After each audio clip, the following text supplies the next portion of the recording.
Assalamualaikum warahmatullahi wabarakatuh. Perkenalkan, nama saya Marwa Fitriah dengan NIM 23044502019 dari Prodi Bimbingan dan Konseling kelas D. Di video ini saya akan memaparkan profil filsuf Jeremy Bentham terkait dengan pemikirannya tentang individualisme dan utilitarianisme serta bagaimana kaitan tersebut dengan bimbingan dan konseling.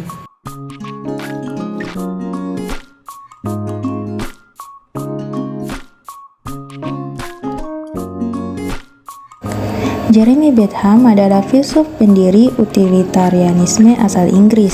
Ia dilahirkan pada 15 Februari 1748 di London, menempuh pendidikan di Oxford dan kemudian mendapatkan kualifikasi sebagai seorang barrister atau advokat di London.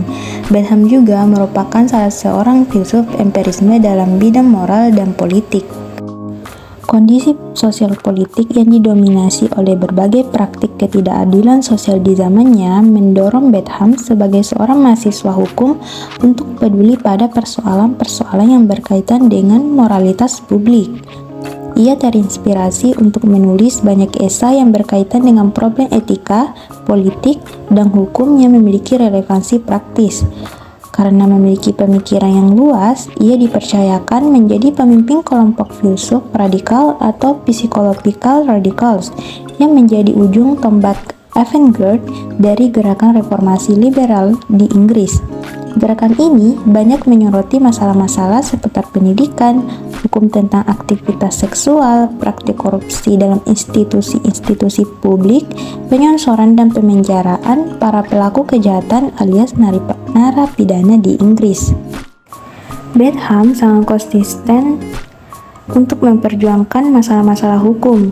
Bentham bahkan merogoh koceknya sendiri dan mendirikan sebuah Westminster Review pada tahun 1824. Nah, publik akhirnya bisa mengenal dan mengakui pemikiran-pemikiran Bentham. Banyak apresiasi positif dan konstruktif diberikan publik untuk menghargai forumnya itu.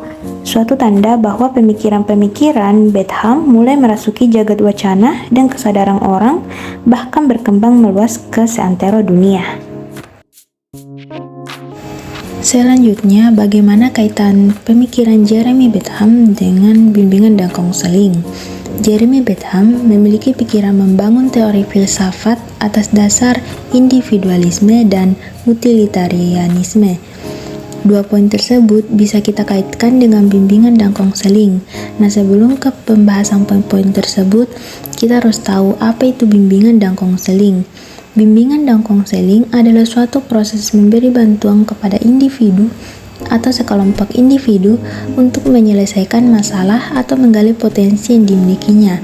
Tujuannya yaitu membantu individu atau sekelompok individu untuk mengembangkan potensi dirinya secara optimal yang dimilikinya, mencakup minat dan bakat, serta adanya latar belakang pendidikan, keluarga, status sosial, ekonomi, serta tuntutan positif lingkungannya.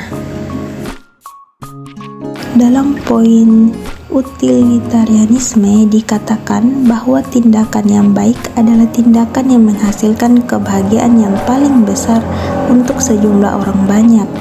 Hal ini sejalan dengan tujuan bimbingan dan konseling, yaitu membantu individu untuk mengembangkan potensinya secara optimal sehingga dapat mencapai kebahagiaan.